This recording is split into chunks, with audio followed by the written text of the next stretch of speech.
తండ్రి పేరు. యెఫున్నె కుమారుడు కాలేబు. అయితే ఇతని వంశం ఏమిటి? అసలు ఒక వ్యక్తి మనకున్నాడంటే ఆ వ్యక్తి చుట్టూ ఆ డీటెయిల్స్ మనం పట్టుకోవాలి. అప్పుడు అతని గూర్చి కూలంకషంగా మనకు తెలుస్తుంది. ఆ వ్యక్తి యొక్క ప్రత్యేకత ఏమిటో కూడా మనకు తెలుస్తుంది. ఈ యెఫున్నె కుమారుడగు కాలేబు ఇతని వంశం ఏమిటి అని చూస్తే 14వ అధ్యాయంలో ఉందో చూడండి. 14వ అధ్యాయము 14వ వచనంలో ఉంది చూడండి. కాబట్టి హెబ్రోను యెఫున్నె అను కెనజీయుని కుమారుడైన కాలేబు. ఇక్కడ కొంచెం ఇంకా లోతుగా వెళుతున్నాం. ఈయన ఫ్యామిలీ బ్యాక్గ్రౌండ్. ఇతని వంశము ఎవరి వంశం అంటే కెనజీయ వంశము. ఎవరి వంశం అంటే అది కెనజీయ వంశము.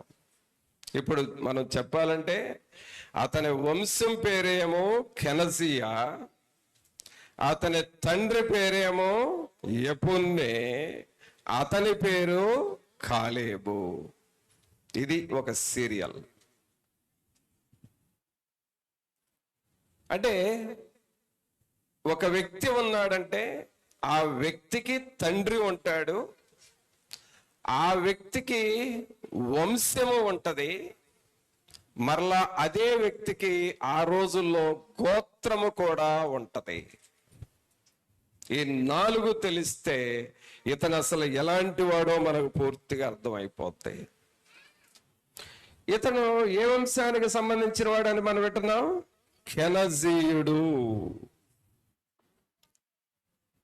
కెనజీయ వంశము. ఏమిటి దీనికి ఏమైనా అర్థం ఉందా అని అంటే, కెనజీ వంశం అంటే అర్థం ఏంటంటే వేటగాడు అని అర్థము. వేటగాడు అంటే వేటాడే వ్యక్తి. ఏమిటి వేటాడటం అనంటే? వేటాడటం అనంటే మనకు బాగా తెలుసు. అడవిలోనికి పోయి జంతువులు వెంటబడి ఆ జంతువులను పట్టుకొని తీసుకొని వస్తే వేటాడటము అని అంటాము. అలాగే సముద్రంలోనికి పోయి ఆ వల వేసి చేపలు పట్టుకొని వస్తే దానిని కూడా వేటాడుట అంటారు. వేటకు వెళ్ళారు అంటారు. జాలర్లు సముద్రంలోకి వెళితే వాళ్ళ ఇళ్ళ దగ్గర పలానా వాళ్ళు లేరమ్మా అని అంటే వాళ్ళు ఏమంటారంటే వేటకి వెళ్ళారయ్యా అంటారు. అంటే సముద్రంలో చేపలు పట్టడానికి వెళ్ళారు. వేటాడుట అంటే వేటాడుట అంటే మనకు ఒక అర్థం ఏమిటంటే పట్టుకొనుట.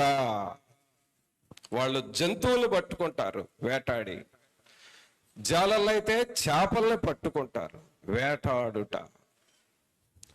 ప్రియరా, వేటాడుట అనే పదము బైబిల్లో మొట్టమొదటిసారిగా ఎక్కడొస్తుందంటే ఆదికాండము 10వ అధ్యాయము 8వ వచనంలో వస్తుంది ఈ వేటాడుట అనే పదము.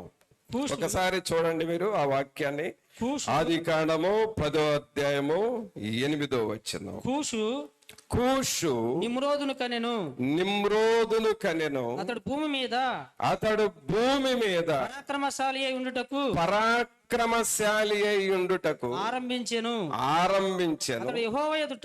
అతడు యెహోవా ఎదుట పరాక్రమము గల వేటగాడు. అందరు చెప్పండి, అతడు యెహోవా ఎదుట పరాక్రమము గల వేటగాడు.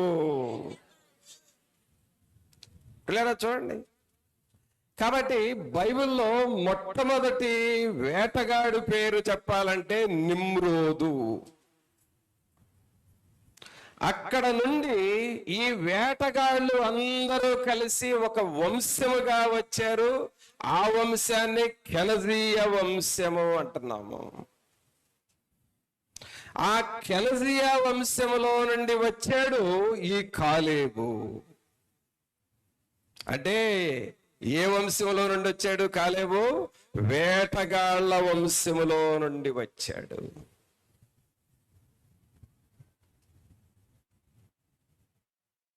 వేటగాడు వేటగాడు ఆటగాడు అని ఇలాగూ వేటాడే వ్యక్తి కాలేబు. దేని కొరకు వేటాడాలి? దేని కొరకు? ఈ కాలేబు దేని కొరకు వేటాడాడు అని చూస్తే, ఆయన ఇశ్రాయేలీలతో ఉంటూ ఆ ఇశ్రాయేలీలను దేవుని మార్గములో నడిపించటానికి ప్రయత్నం చేశాడు. వారికి దేవుని యందు భయభక్తులు నేర్పుతూ ఉన్నాడు. దేవుని వాక్యాన్ని నేర్పుతూ ఉన్నాడు. దేవునిని ఎలాగూ స్తుతించాలో నేర్పుతూ ఉన్నాడు. ఆయన భక్తి చేస్తున్నాడు. తన చుట్టూ ఉన్న ప్రజలకు భక్తి నేర్పిస్తూ ఉన్నాడు.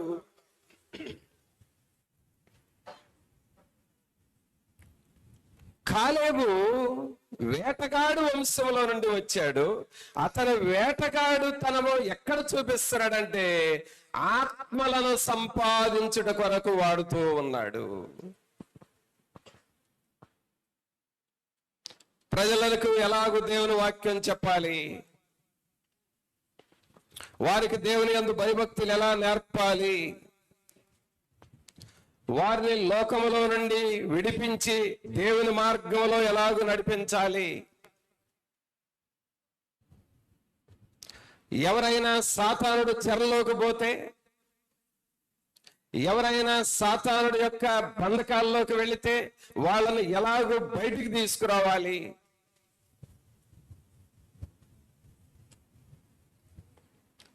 ఎవరైనా సాతాను యొక్క శక్తుల చేత పట్టబడి ఏడవబడతా ఉంటే వారి పైన దాడి చేసి వారిని ఎలాగూ విడుదల చెయ్యాలి,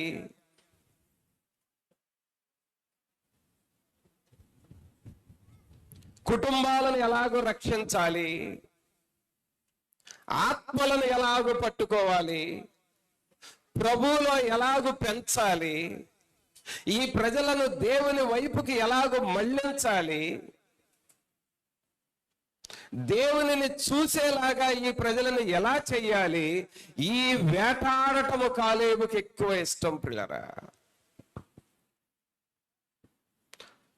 గమనించండి, ఈ ఉపవాస కూటములు దేనితో సమానం అంటే ప్రజలను వేటాడటానికి పెడుతూ ఉన్న మీటింగ్స్ ఇవి.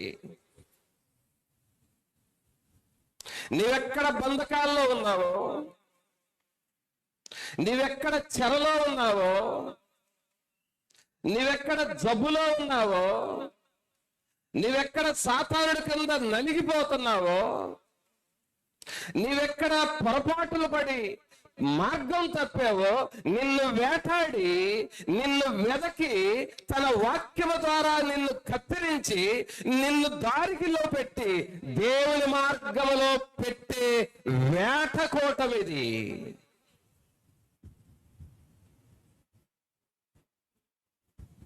కాలేబు వేటాడువాడుగా ఉన్నాడు.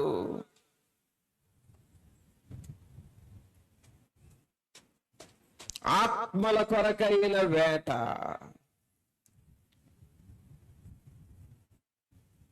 భక్తులైన వారు, జార్జ్ వర్లర్ లాంటి దైవజనుడు, జార్జ్ ముల్లర్ లాంటి దైవజనుడు,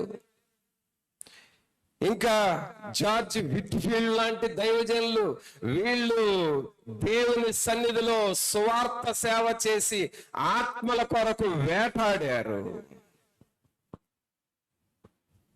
ఆత్మలను నాకివ్వండి ప్రభువా, ఆత్మలను రక్షించండి ప్రభువా, సంఘాలని కట్టండి ప్రభువా, అన్యులైన వారిని మార్చండి నాయన, వారి బాధల నుండి విడుదల చేయండి అయ్యా. వారి సాతాను యొక్క క్రియల నుండి విడుదల చేయండి అయ్యా.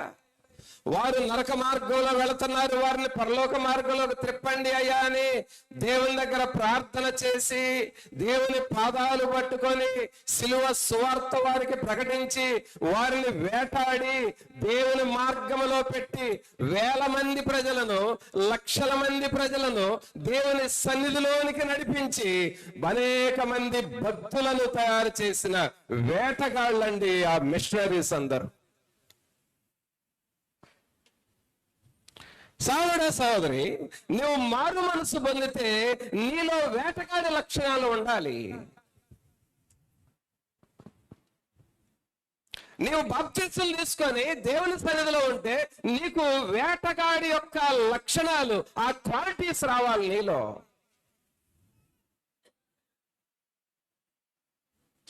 ఆత్మల కొరకై భారమున్నదా, ఆత్మల కొరకై భారమున్నదా, ఫలితమున్నదని సేవలో. చూసారా, ఏంటి అంటే ఆత్మల కొరకైన భారము, అలాగే వారిని ఆత్మలో రక్షించాలి అనే భారము. ఈ భారము ఇశ్రాయేలీల్లో ఎవరికి ఉందంటే కాలేబుకు ఉన్నది. కాలేబు కెనజీయ వంశము. ఈ కెనజీయ వంశం అంటే అర్థం ఏంటంటే వేటగాడు, ఆత్మల కొరకు పోరాడేవాడు. అలాగే ఇక 4వ స్టెప్లోనికి వెళదాం. ఒక్కసారి మరలా చూద్దాం. కాలేబు ఎవరి కొడుకు? యెఫున్నె కుమారుడు. ఈ కాలేబు వంశం పేరేంటి? కెనజీ వంశము. ఇక ఇప్పుడు కాలేబుకు ఒక గోత్రం ఉంది. ఆ గోత్రం ఏంటో చూద్దాం. 15వ అధ్యాయము 1వ వచనం చూడండి. యోధా వంశస్థుల గోత్రమునకు, యోధా వంశస్థుల గోత్రమునకు. ఏ గోత్రం అండి తెస్తుంది? యోధా గోత్రము. చూడండి, ఇప్పుడు ఇతను గురించి ఇప్పుడు మీరే చెప్పాలి. కాలేబు ఎవరి కొడుకు? యెఫున్నె కుమారుడు. ఈ కాలేబుది ఏ వంశం? కెనజీయ వంశం. కాలేబుది ఏ గోత్రం? యోధా గోత్రం. ఇప్పుడు కాలేబు యొక్క తండ్రి యెఫున్నె అర్థమేమిటి? ప్రత్యేకించబడిన వాడు. అతని వంశము కెనజీ వంశం. అర్థం ఏమిటి? వేటగాడు. అతని యొక్క గోత్రము యోధా గోత్రము. యోధా గోత్రం అంటే స్తుతి చెల్లించుట అని అర్థము. స్తుతి చెల్లించుట అనగా ఈ గోత్రములో వీళ్ళందరూ చేసే పని ఏమిటంటే దేవునిని స్తుతించారు, దేవునిని మహిమపరిచారు, దేవునిని ఘనపరిచారు, దేవునిని ఎల్లప్పుడూ కొనియాడారు, ఆరాధన చేశారు. యోధా అనగా స్తుతి, స్తుతులతో నింపబడిన వంశం వీళ్ళది. ప్రియరా, నీవు దేవునిలో బలపరాక్రమం కలిగిన వ్యక్తిగా మారాలి అనంటే, దేవుని బలము నీలోనికి రావాలంటే నీ హృదయములో నుండి, ఈ వంశములో నుండి స్తుతులు వచ్చినట్లుగా దేవునిని నువ్వు నిరంతరము స్తుతిస్తూ ఉండాలి. ఎలా స్తుతించారు దేవదూతలు? ఆహాహల్లెలూయా, ఆహాహల్లెలూయా,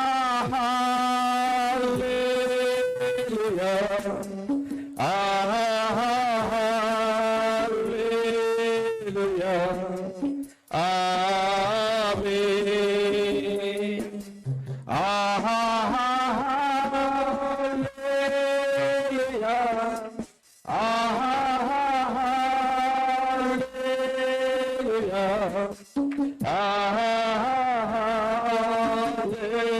ఆహాహల్లెలూయా, ఆమేన్. చూడండి పిల్లరా, ఈ యోధా వంశములో ఉన్న కాలేబులో దేవునిని స్తుతిస్తూ ఉండేవాడు. అందుకనే ఇశ్రాయేలీలు సణిగినప్పుడంట కాలేబు స్తుతిస్తూ ఉండేవాడు. ఇశ్రాయేలీలు అలసిపోయి దేవునిని నిందిస్తూ ఉన్నప్పుడు కాలేబు అదే సమాజంలో ఉండి స్తుతిస్తూ దేవునిని గణపరుస్తూ ఉండేవాడు. స్తుతులు చెల్లించుట యథార్థవంతులకు శోభస్కరము. కాబట్టి ఈ కాలేబులో స్తుతి హృదయం ఉన్నది. స్తుతి హృదయము ఉన్న వారికంట మృతి హృదయము రాదంట. మృతి అంటే చావు. స్తుతి హృదయము ఉన్న వారికి మృతి హృదయము లేదు. అంటే వారిలో ఎన్నడూ కూడా ఆత్మీయమైన చావు అనేది లేదు. అందువలన కాలేబు బలవంతుడిగా మారిపోయాడు. అందుకనే హెబ్రీయులకు రాసిన పత్రికలో పౌలు గారు ఒక మాట రాస్తాడు, చూడండి అందరూ. హెబ్రీయులకు రాసిన పత్రిక 13వ అధ్యాయము, హెబ్రీయులకు రాసిన పత్రిక 13వ అధ్యాయము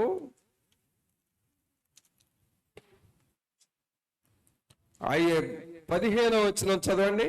కాబట్టి ఆయన ద్వారా చదువు. కాబట్టి ఆయన ద్వారా దేవునికి ఎల్లప్పుడును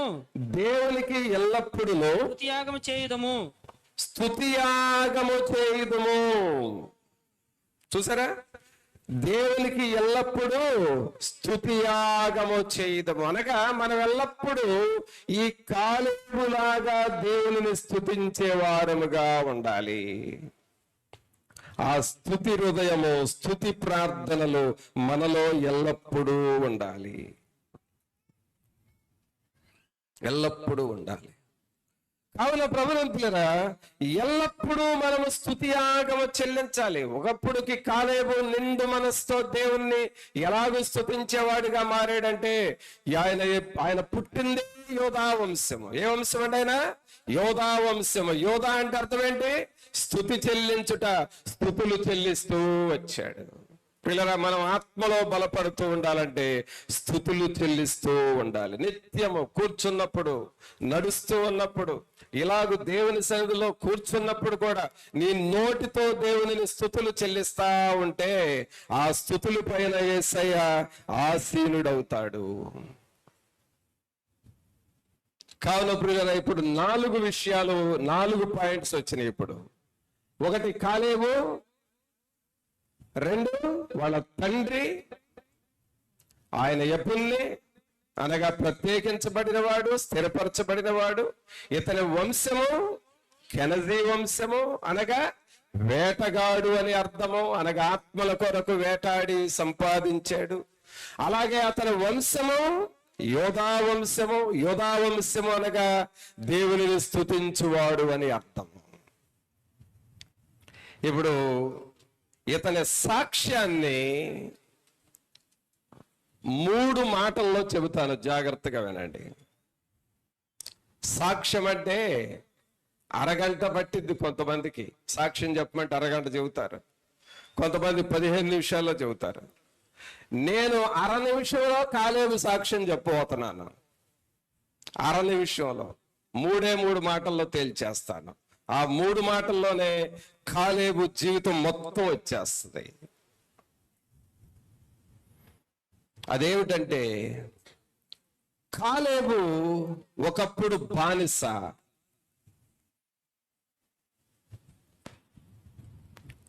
ఆ తర్వాత విమోచించబడిన వాడయ్యాడు. ఆ తర్వాత వేగు చూచిన వాడయ్యాడు. 3 మాటలే అతని సాక్ష్యం. 1 బానిస, 2 విమోచింపబడిన వాడు, 3 వేగు చూచిన వాడు. 3 మాటలు అతని యొక్క సాక్ష్యం. ఏంటి బానిస అంటే? బానిస అంటే అర్థం ఏంటంటే, ఈయన మోషే గారి టైంలో ఐగుప్తు దేశంలో బానిసగా బ్రతికాడు.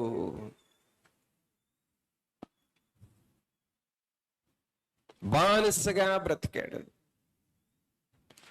ప్రేమ, ఈ బానిసత్వము అనే మాటను మనం జాగ్రత్తగా చూస్తే ఆదికాండము 1వ అధ్యాయము దగ్గర నుండి నిర్గమకాండము 11వ అధ్యాయం వరకు అంత బానిస బ్రతుకది. ఏ అధ్యాయం నుండి అధ్యాయం వరకు? ఆదికాండం 1వ అధ్యాయం నుండి నిర్గమకాండం 11వ అధ్యాయం వరకు బానిసత్వపు బ్రతుకది అంతా. ఈ ప్రజలు ఐగుప్తు దేశంలో బానిసలుగా ఉండి బ్రతికిన బ్రతుకది. అలాగూ బానిసత్వంలో ఉన్న వారిలో కాలేబు కూడా ఉన్నాడు, అందుకని అతను బానిస. ప్రభువులారా, మన జీవితాలు కూడా కొంతకాలము పాపము క్రింద బానిసత్వములో ఉంటూ ఉన్నాం, కొంతకాలము సాతాను కాడి క్రింద ఉంటున్నాం, కొంతకాలము సాతానుడి యొక్క చెడు అలవాట్లకు గురైపోయి ఆ చెడు అలవాట్ల క్రింద ఆదికాండం నిర్గమకాండం 11వ అధ్యాయం వరకు బానిసత్వాలు ఎలా ఉన్నావో నీ జీవితంలో కూడా 40 సంవత్సరాలు 50 సంవత్సరాలు ఆ బానిసత్వంలో బ్రతికేవు. నువ్వు ఒక బానిసగా ఉంటూ ఉన్నాడు కాలేబు. రెండవది ఏమిటంటే అతని స్టేజీ నంబర్ 2 ఏంటి? విమోచించబడిన వాడు. అనగా మోషే గారి నాయకత్వంలో ఇశ్రాయేలు సైన్యములో ఉన్న ఈ కాలేబు 12వ అధ్యాయంలోనూ ఆయన బయటికి వస్తా ఉన్నాడండి. అందుకనే నిర్గమకాండం 12వ అధ్యాయాన్ని విమోచన పొందిన అధ్యాయము అని దానికి ఒక స్పెషల్ పేరు ఉంది. విమోచన పొందిన అధ్యాయము, రెడెంప్షన్ చాప్టర్ అంటాం. రెడెంప్షన్ చాప్టర్ అనగా విమోచన పొందిన అధ్యాయము. అనగా 11వ అధ్యాయం వరకేమో బానిసగా ఉన్నాడు, 12వ అధ్యాయంలో విమోచన పొందినాడు. ప్రభువులారా, మన జీవితాల్లో కూడా ఈ చిక్కులు, శ్రమలు, చెరలు, శోధనలు ఇవి కొంతకాలము ఉంటాయి. నీ మీద, నీ మెడ మీద కాడిలాగా ఏదో ఒక అలవాటు కింద, ఏదో ఒక శోధన క్రింద, ఏదో ఒక ఒత్తిడి క్రింద, ఏదో ఒక భారము క్రింద, ఏదో ఒక దిగులు క్రింద, ఏదో ఒక సమస్య క్రింద కొన్ని సంవత్సరాలు బానిసలాగానే ఉంటావు. కానీ నీ బానిసత్వం ఎల్లప్పుడూ ఉండదు. నీ బానిసత్వం ఎల్లకాలము ఉండదు. సోదరి, దేనికి నువ్వు బానిసత్వంలో ఉన్న నజరేయుడైన యేసు నామములో నీ బానిసత్వపు కాడి విరగొట్టబడుతుంది. నీకు విడుదల ఉన్నది. మన పాపము మన శాపము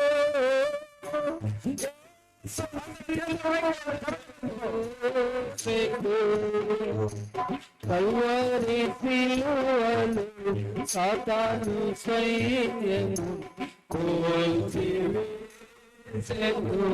మన శాపము. కావున ఈ కాలేబు ఒకప్పుడు బానిసగా ఉన్నాడు, ఇప్పుడు 12వ అధ్యాయంలోకి వచ్చేసరికి విమోచింపబడిన వాడుగా ఉన్నాడు. విమోచన అనేది 12వ అధ్యాయంలో జరిగింది, నిర్గమకాండం 12వ అధ్యాయంలో. దీనినే రెడెంప్షన్ అంటాము.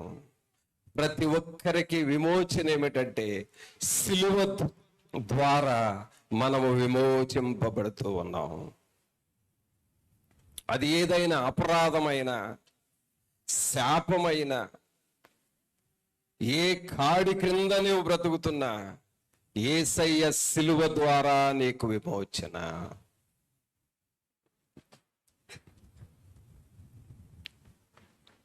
యేసయ్య సిలువ ద్వారా విమోచన. ఆ తర్వాత పిల్లరా, ఇశ్రాయేలీలు 12వ అధ్యాయంలో విమోచింపబడ్డారు.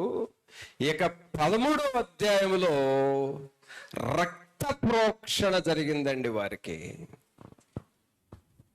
అనగా ఒక గొర్రె పిల్లను తీసుకొని దానిని వధించి ఆ రక్తమును ప్రోక్షించి పస్కా బలి పశువు పండుగ చేసుకున్నారు. పస్కా పండుగ అంటాం.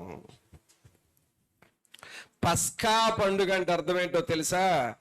బాధల్లో నుండి, శ్రమల్లో నుండి దాటిపోతూ ఉన్నామని అర్థము. లేదా ఎంత కాలం నుండి నువ్వు ఏ బాధలో ఉన్నా సరే, పస్కా ద్వారా ఇక నువ్వు పాసాన్ దాటిపోతా ఉన్నావు.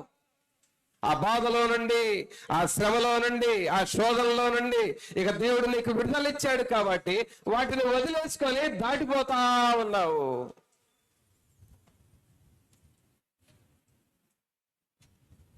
కాలేబు అలాగూ ఆ బానిసత్వములో నుండి దాటిపోయాడు. 12 విడుదల, 13వ అధ్యాయము దాటిపోయి పస్కా పండుగ ఆచరించాడు. ఈ పస్కా పండుగలో మెయిన్ ఏమిటంటే గొర్రె పిల్ల రక్తము. ఏ రక్తం అండి? ఏ రక్తము? గొర్రె పిల్ల రక్తము. గొర్రె పిల్ల రక్తమును చిందించి ఆ మార్గములో వాటిని ప్రోక్షించి ఆ గొర్రె పిల్ల రక్తము ద్వారా వారు విమోచన పొంది సంతోషముతో దేవుడు మన బానిసత్వాన్ని నుండి విడుదల చేసి మనల్ని స్వతంత్రులుగా చేశాడు అని గొర్రె పిల్ల రక్తమును ప్రోక్షించుకున్నారు. ఈనాడు మనకు కావలసింది కూడా ఈ గొర్రె పిల్ల రక్తము, అనగా ఈ సిలువ రక్తము. కాలేబు ఈ పస్కా పండుగలో ఈ పస్కా బలి పశువు యొక్క రక్తము ద్వారా తన శాపమును, తన బానిసత్వం నుండి విడుదల పొంది విమోచింపబడి ముందుకు సాగుతా ఉన్నాడు. ప్రభునందు ప్రియరా, ఈనాడు మనము కూడా ఈ పస్కా బలి పశువుకు గుర్తుగా ఉన్న సిలువ రక్తమును మనము ధ్యానము చేయాలి. సిలువ రక్తమును మనము ధ్యానము చేస్తూ ఉండాలి. నీ జీవితంలో నిర్గమకాండం 12వ అధ్యాయం ఉండాలి, అది విమోచన గుర్తు. నిర్గమకాండం 13వ అధ్యాయం ఉండాలి, అది దాటిపోవుటకు గుర్తు. మన జీవితాల్లో కూడా విమోచన పొందటం సిలువ ద్వారా, దాటిపోవుట సిలువ రక్తము ద్వారా. ఈ సిలువ రక్తమును నీవు దినదినము ఆశ్రయించాలి. ఈ సిలువ రక్తమును దినదినము నువ్వు ఆశ్రయించాలి. సిల్వలో నాకై కాచెను యేసు రక్తము, సిల్వలో నాకై కాచెను యేసు రక్తము, యేసు రక్తము, ప్రభు యేసు రక్తము,